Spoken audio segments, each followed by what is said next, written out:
about how we are going to lower the cost of fuel in this country. Hao walituambia ya kwamba wanapenda hii nchi sana. Wakaleta mapendekezo ya BBI ambayo walisema ndio itaokoa mwananchi wa kawaida. BBI ilizama. Leo hii bei ya mafuta imepanda bei. Mimi nawaambia kama wanapenda hii Kenya, siku ya kesho wateremshe bei ya mafuta ambayo mwananchi wa kawaida anategemea yale mafuta. Mimi nawaambia siku ya kesho kama wateremsha hiyo bei ya mafuta, wawachane na mambo ya hasla. Mambo ya hasla mwenye kuyafikiria ni sisi mahasla sisi wenyewe kupitia kwa naibu rais. Hiyo ndio lazima wao wautilie maanani zaidi ya kusonga mbele. Kwa sababu serikali hii ya handshake imeharibu uchumi. Serikali hii ya handshake imefanya maisha ya mwananchi wa kawaida imekuwa ngumu.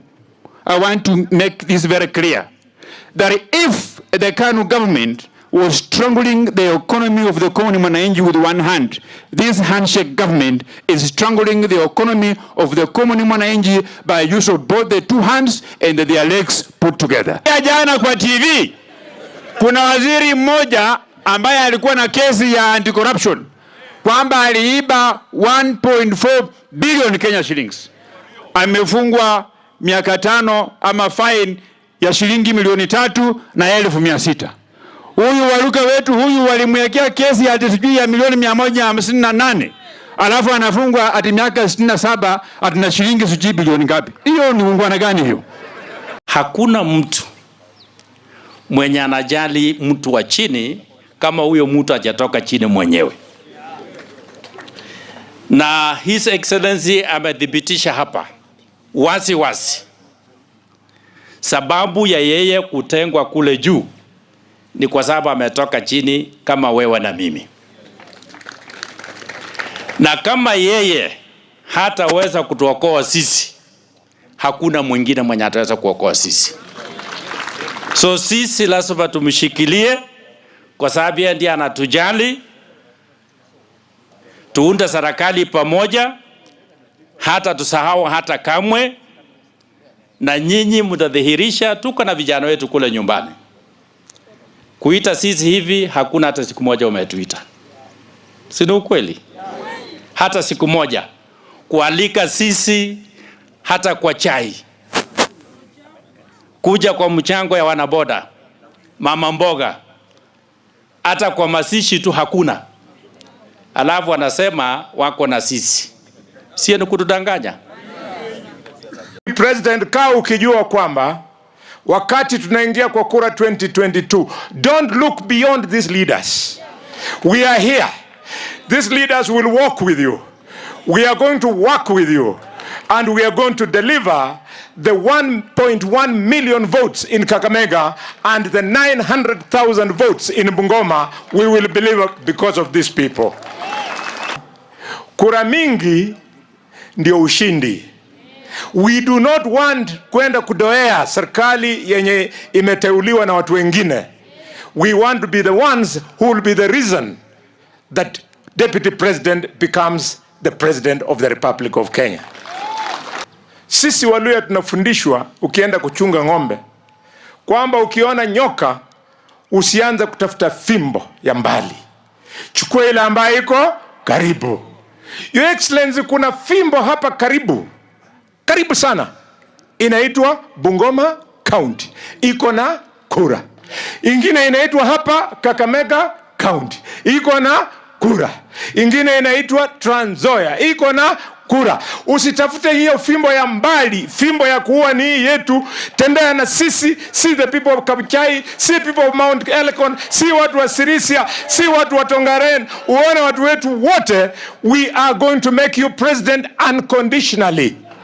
Sisi sio kama wengine ambao wanasema lazima utupatie hii na ama hii. Sisi tunasema we are going to make you president, na uangalie miongoni mwetu ni nani anaweza kufanyia kazi hii na nani atakufanyia kazi ile unconditionally, and we are properly educated and experienced. We will give you any type of leader you want akusaidie kufanya kazi yangu wera mlinde. We are not resisting change, but some things can be implemented gradually so that people get to know. I was in a meeting, Your Excellency, with some teachers who do not even understand what CBC is all about. But these are things somebody who is a professor doesn't want to listen, because watoto wake walisoma ngambo, mtoto yake ni daktari ama professor kama yeye. You don't care about people who are struggling with life in this country. Sisi tunataka mtu mwenye ametoka chini anaelewa shida za watu wetu. Na wakati imefika. Kikwetu, Your Excellency, kuna mti ikimea inasuia miti zingine kwa poma kumea. Haiwezi kumea, inafunika nyasi. Kuna mti ukipanda hapa hata nyasi utaipata. Those are the type of leaders we have in our community today. President akiwa amesimama Mombasa, mimi naonanga anakiwa na Waluya wangapi? Akisimama Nairobi Statehouse anakuanga na Waluya wangapi? Nyinyi mmeshawahi kuniona mimi nikisimama na president? Umeshaona Waluka akisimama na president? Pengine unaweza kumuona akiwa amesimama na wafungwa wenzake, lakini huwezi kuona Waluka amesimama na president. Mahatma Gandhi said it is, but at first they will ignore you. They actually ignored you completely, na wakakutoa kazi yako kwa serikali, wakaweka kando, wakachua you are nothing. When they realize hiyo kukutupa wewe hauchoki, unaendelea na kazi yako, they started laughing at you. How far will it go? Can he sustain this? For 4 years, as wao wakicheza reke, wewe unapanga na watu. Wakicheza reke, wewe unaomba Mungu. Wakicheza reke, wewe unapanua tendi yako. So they realized this man is moving. They started fighting you. And this is now their last kick. After fighting you, we are going to win this war. And they shall be ashamed. So Bungoma, let's move together and conquer this war together. May God bless you. We want to tell Keoni and your cohorts, BBI was defeated by the prayers of the people of Kenya. BBI collapsed through our judiciary. You cannot purport to bring BBI to parliament through the back door or through a broken window. As progressive members of parliament, I want to tell you that BBI bill of yours is dead on arrival. You are purporting to bring 2 deputy presidents on top of the president who is already there. Yule already yako hana kazi, amenyang'anywa yote. Na wewe unataka kuleta wawili.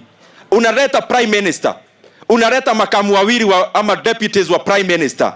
I want to tell Mheshimiwa Keoni, don't come fooling people of Mount Kenya ati unawaonyesha maneno ya sijui pesa hii ingekuja, hii haingekuja. Kama ni hiyo maneno ya pesa unaleta leta. But any bill about adding positions to mabwenyenye, we are not going to allow in the parliament of Kenya. Na hii tunajua ameitwa mkutano na wakachora. Wamechora nani president? Wamechora nani prime minister? Hii watu yote ya Oka Alliance and ODM and the remnants of Jubilee are the ones they are trying to create positions for. And we cannot live in this country like bystanders. We are not going to allow that. Ya mwisho, Matiang'i and Kebisho, tunawaona kazi yenu ni siasa. Watu kule Laikipia wakiuawa. I want to challenge this administration. If indeed you are fighting against the thuggery that is happening in Laikipia, tell us how many cattle have you arrested? How many planners of that violence have you arrested? How many people who are funding that violence have you arrested? Mujibu wa Kenya hayo maneno yote. Kwa sababu msitupojibu, hata sisi tunaona muko ndani ya hiyo maneno. Otherwise, there is no kind of violence that can happen, and there is no one who has been arrested to date. We elected this government, this regime of Jubilee. I was a young man. Most of the members of parliament my age, we were young, first-time members. Wananchi wote wakachagua Jubilee from Murang'a to Bungoma with a promise that there are some deliverables they were to deliver to the people of Kenya. The president himself talked about something that was called Big Four Agenda. Hapo katikati kukakuwa wageni, wakakuja wakatapeli sisi, wakanyakua nyumba yetu na wakapotea nayo. It is now so despicable. It is very insensitive. It is very inconsiderate for the government that we elected, that their preoccupation every day is to add the cost of living to the people of Kenya. And I want to remind the president, tafadhali, Angalia nyuma, uangalie Wakenya wale walikuweka kwenye huko. Wakenya wanaumia. Corona imeumiza kazi zao. Corona imeumiza biashara zao. We can no longer accept and we can no longer entertain the thought of increasing the prices of fuel products in the country of Kenya. And I want to remind the former Prime Minister, you called your members of parliament when the finance bill came to parliament. And because most of us in UDA were totally against any additional taxation to the Kenyan people, you called your members and whipped them to vote for that finance bill and the taxation to the people of Kenya to the last man. Hii maneno ya mafuta kuongezwa, hatukuona hivyo first term, ila ilikuwa ya rais na makamu wake. Tumeona gharama ya maisha imeongezeka kwa hii handshake government, because the government needs money to keep on bribing the leaders of handshake. I want to tell this government, we are giving them an ultimatum.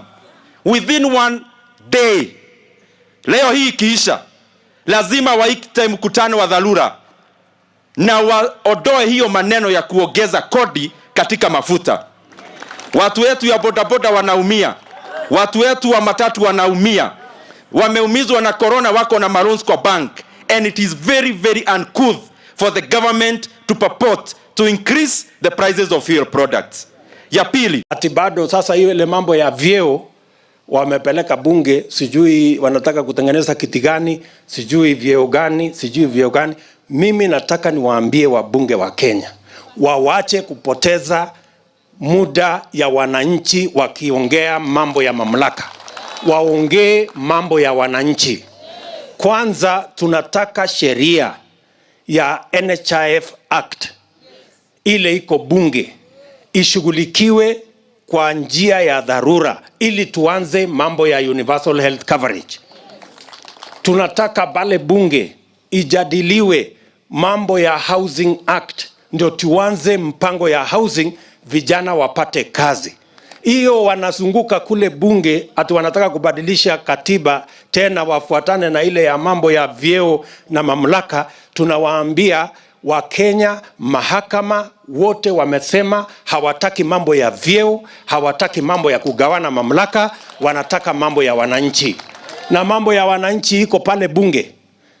Where does parliament find the time to continue discussing positions and sharing of power when there are enough legislation in parliament about the people?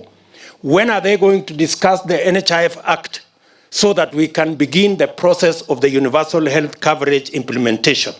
When are they going to work on the Housing Act so that we can begin the process of housing to create millions of jobs for ordinary citizens?